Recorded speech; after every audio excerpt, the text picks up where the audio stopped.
Affaires émanant des députés, second reading of Bill C-348, an act to amend the Department of Employment and Social Development Act, Persons with Disabilities, in the name of Ms. Hardcastle. Hardcastle, seconded by Mr. Julian, moves that Bill C-348, an act to amend the Department of Employment and Social Development Act, Persons with Disabilities, be now read a second time and referred to the Standing Committee on Human Resources, Skills and Social Development and the Status of Persons with Disabilities. Debate. The Honourable Member for Windsor-Tecumseh. Thank you. Thank you, Mr. Speaker.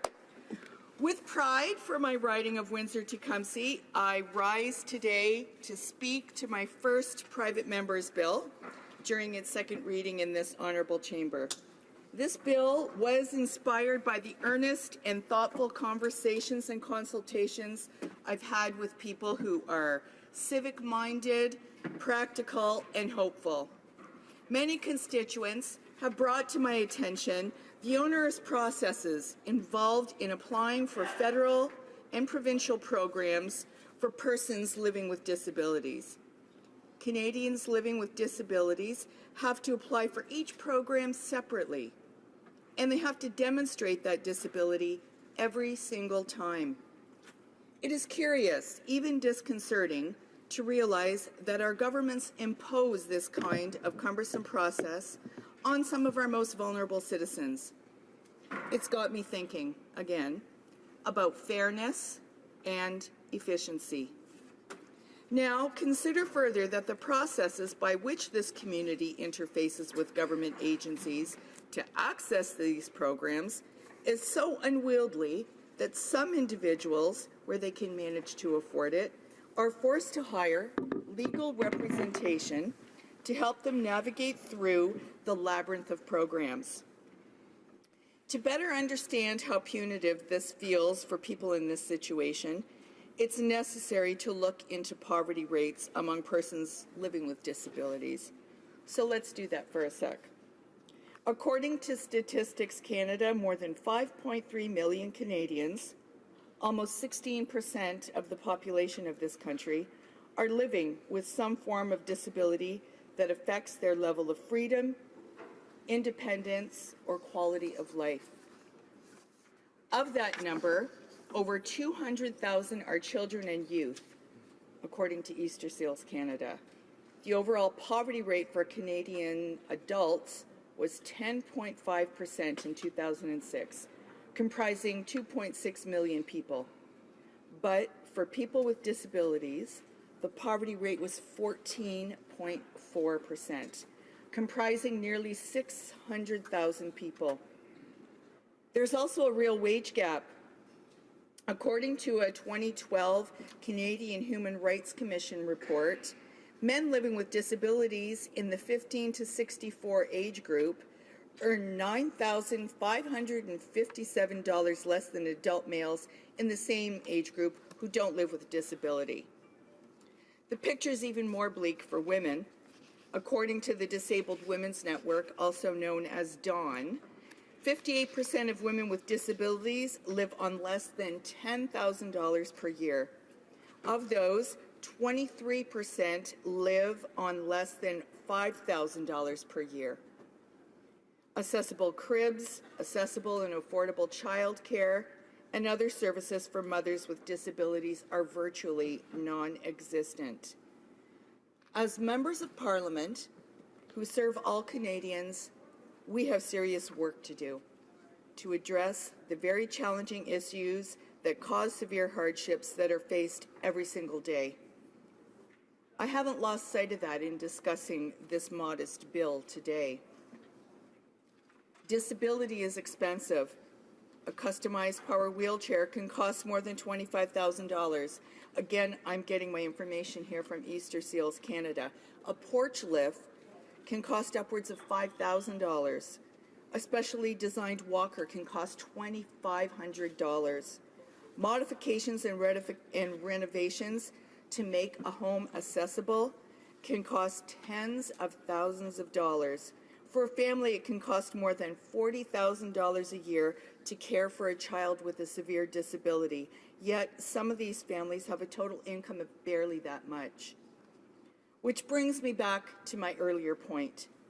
Some persons living with disabilities find themselves having to hire a lawyer to assist them in navigating the complex web of programs available to them at the various levels of government.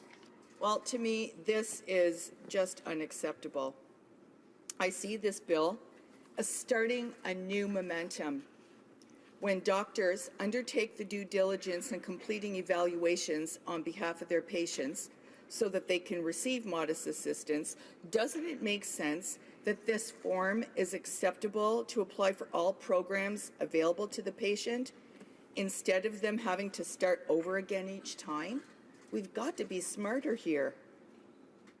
I am confident that as Canadians, we really don't want to force this vulnerable population into spending the scarce resources at their disposal in order to access programs that exist, in order to provide them with assistance that is rightfully there for them. I would now like to quote one of my constituents, Deborah Sandre, who was able to provide me with her very candid overview of her lived experience. I was diagnosed with multiple sclerosis in February of 2014 at the age of 30. Getting a diagnosis like that is hard, stressful, scary, and many other adjectives, especially at this age.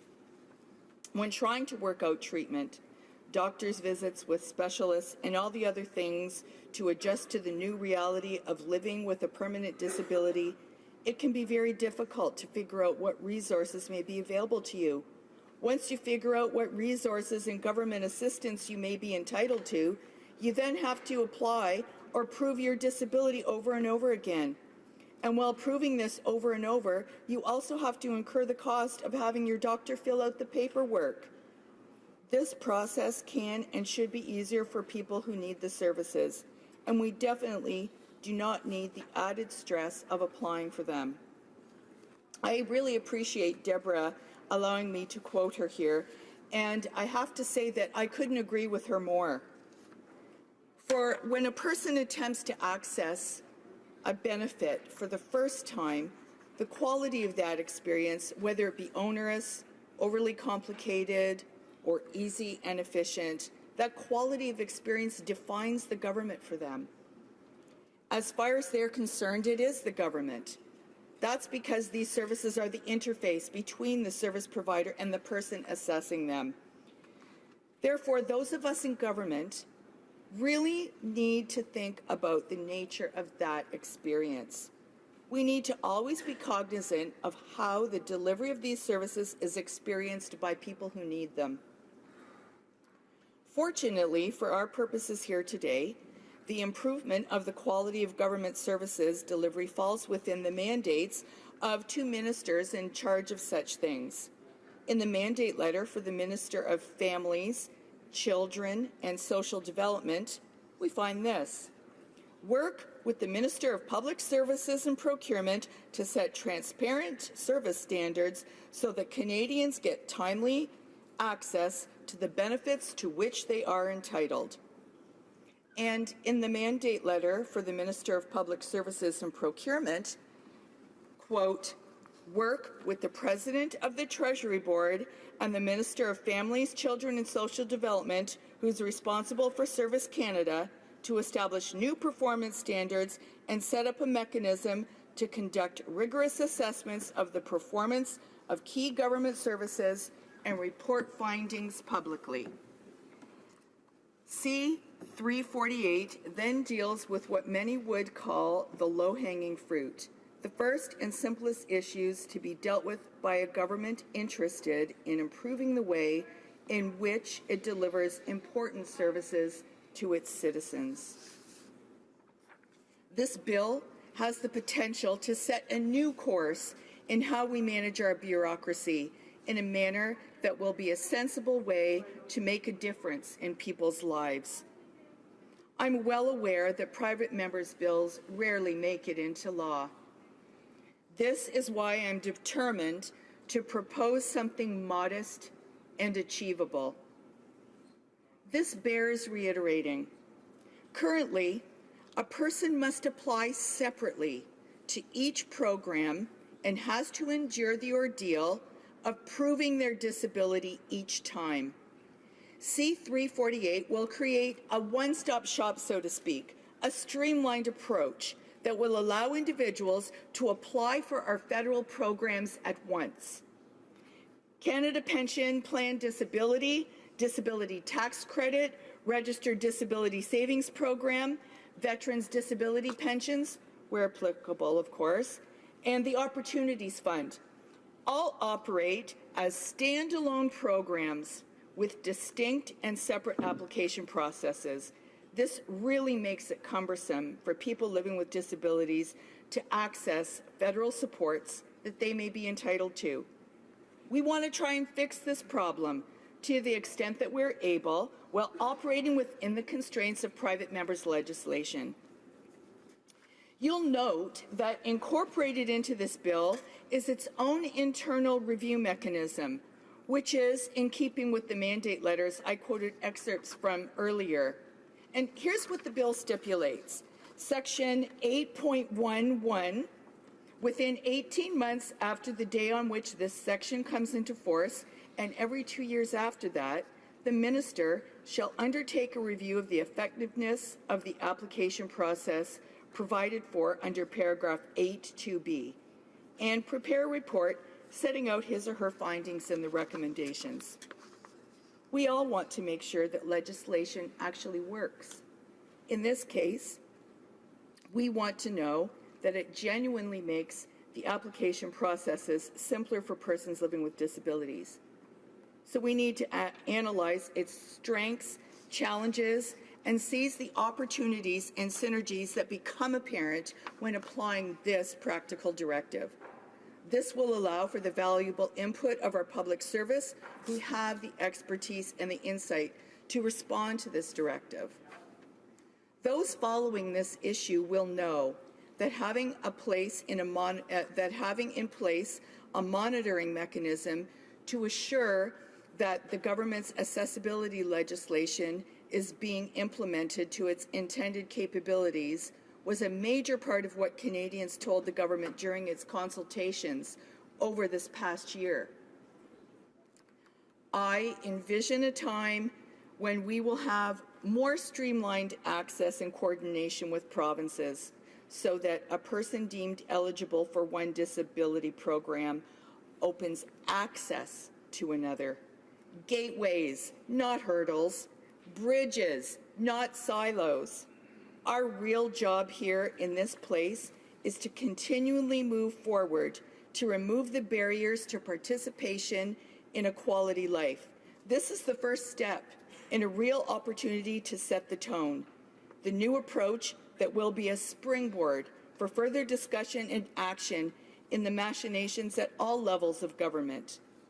The internal review ensures we engage meaningfully to maximize our resources and enrich the Canadian experience in this modest way.